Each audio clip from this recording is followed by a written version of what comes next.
अस्सलाम वालेकुम friends, welcome back to my YouTube channel. आज की इस वीडियो में हम एक और ब्रांच ऑफ लिंग्विस्टिक्स को स्टडी करने जा रहे हैं, दैट इज़ सिमेंटिक्स। तो चलिए इस वीडियो को स्टार्ट करते हैं। सिमेंटिक्स की डिटेल में जाने से पहले इसकी मीनिंग और ओरिजिन को अंडरस्टैंड करते हैं और कौन से लिंग्विस्ट ने सबसे ज़्यादा इस फील्ड में कंट्रीब्यूट किया है, ये सब हम आज की इस वीडियो में डिटेल में डिस्कस करेंगे। अगर हम सिमेंटिक्स की ओरिजिन की बात करें तो basically the word semantic is derived from a Greek word semaino or semantikos which means to signify something or to mean something, यानी मीनिंग वाज़ेह करना। अगर हम मॉडर्न सिमेंटिक्स की बात करें so the term semantics was coined by a French linguist Michel Breal, और सबसे ज़्यादा उन्होंने ही इस फील्ड में कंट्रीब्यूट किया है। ही coined this term in 1883, and that's why Michel Breuil is also known as the father of modern semantics. Semantics is defined as the study of meaning in language.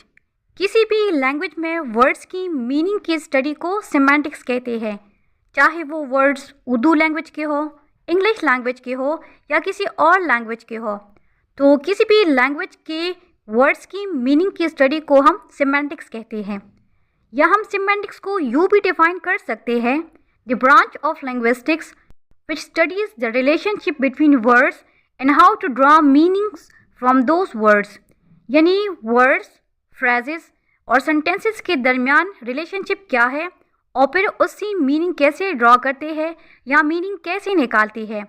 तो meaning की study को linguistics में हम semantics कहते हैं। Semantics is also known as semiotics, semiology or semasiology. So students, please keep this in mind that all these names are used for the field of semantics. So don't get confused when you hear these names because all these refers to semantics. Features of semantics. जिस तरह हर field की कुछ की features होती है, इसी तरह semantics की भी कुछ फीचर्स है which makes it different from other fields of linguistics. So the first feature is the subject must be a human, यानी आप जिससे बात कर रहे हैं या जिसके बारे में बात कर रहे हैं, he or she must be a human. For example, if I say Sarah is reading a book, तो सारा यहाँ पर human है और book reading भी एक human quality है. So the subject must be a human. The second feature is most of the time there are sentences which are syntactically correct but semantically incorrect. For example, if I say the horse is reading a book, तो ये sentence syntactically बिल्कुल correct है क्योंकि ये English language के structure को follow कर रहा है, but on the other hand ये सेंटेंस सेमांटिकली इनकरेक्ट है क्योंकि बुक रीडिंग ह्यूमन क्वालिटी है, ना कि एनिमल्स की। The third feature is Semantics is the study of conventional meaning of words. Semantics में हम वर्ड्स की डिक्शनरी मीनिंग्स को स्टडी करते हैं, ना कि वर्ड्स की कॉन्टेक्चुअल मीनिंग्स को। स्क्रीन पर दिया गया ये चार्ट आपकी सेमेंटिक फीचर्स की अंडरस्टैंडिंग में हेल्प करेगा। यहाँ पर आप देख लें, एक जगह पर हमने नेम्स लिखे हैं और दूसरी जगह पर हमने कैटेगरीज लिखी है। जो सेमेंटिक की फीचर्स है उन्हें हमने पॉजिटिव साइन से रिप्रेजेंट किया है और जो सिमेंटिक की फीचर्स नहीं है उन्हें हमने नेगेटिव साइन से रिप्रेजेंट किया है। The first feature of semantic is animate, यानी कि लिविंग बीइंग। तो यहाँ पर आप देख ले, बुक वो एनिमेट है, यानी कि वो लिविंग बीइंग नहीं है। इसके अलावा हॉर्स, बॉय, मैन, गर्ल और वुमेन ये सारे के सारे लिविंग बीइंग्स की कैटेगरी में आते हैं, इसीलिए यहाँ पर हमने प्लस लगाया है। The second feature is the subject must be a human. तो यहाँ पर आप देख लें, बुक और हॉर्स के सामने हमने नेगेटिव साइन लगाया है because these are not humans. इसके अलावा बॉय, मैन, गर्ल और वुमेन ये सारे के सारे ह्यूमन की कैटेगरी में फॉल करती है और उनको हमने प्लस के साइन से रिप्रेजेंट किया है। The third one is male.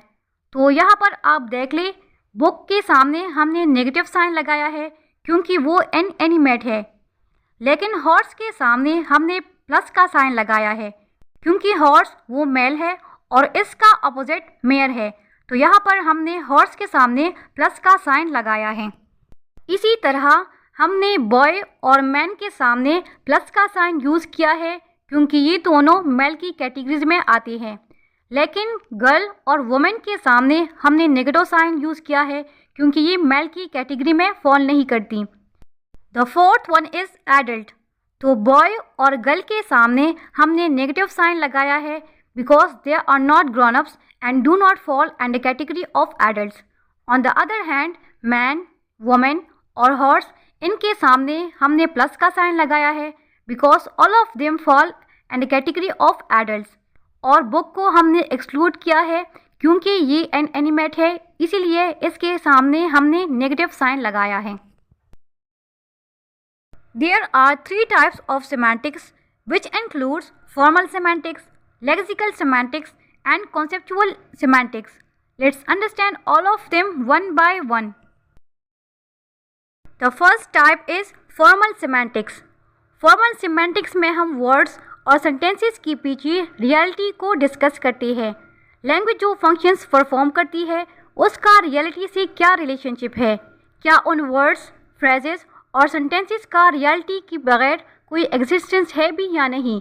For example, if I से अली प्लेस क्रिकेट, तो ये वर्ड्स रियलिटी में बोले गए हैं और ये एक्शन रियलिटी में परफॉर्म भी हुआ है। The theory of formal semantics was first developed by American philosopher Richard Montag in 1960s. The second type is lexical semantics, which studies the meaning of individual words.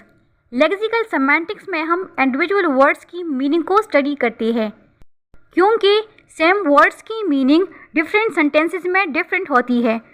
For example, if I say Ali smokes, तो यहाँ पर smokes ये verb है, but if I say Ali is a smoker, तो यहाँ पर ये subject complement है।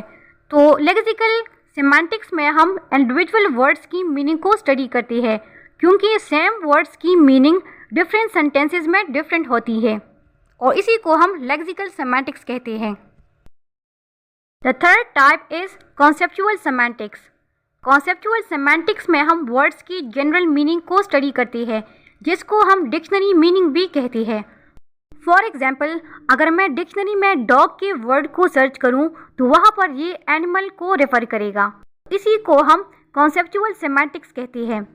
So this was all about today's lecture. I hope this video is helpful for you and thank you for watching this video.